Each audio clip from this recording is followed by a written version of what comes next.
In today's video, I'm going to teach you how to download Fotor without login in Fotor Photo Editor. By the end, you'll be able to upload, edit, and save your image directly to your computer without creating an account. First, open your browser and head to Fotor.com. On the home page, look for the button that says Edit Photo for free and click it.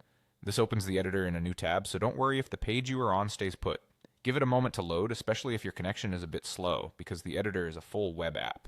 Once the editor is open, click Upload Image. Choose the photo you want to work with from your computer. Most standard formats like JPG and PNG will load just fine. After it's uploaded, take a moment to make your edits.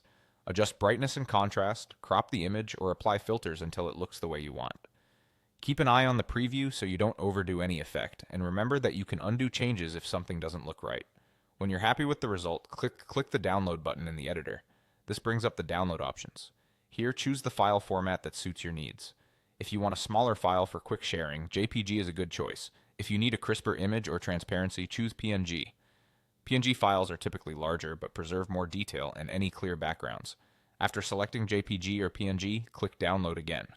At this point, a new preview window or pop-up will appear with your edited image.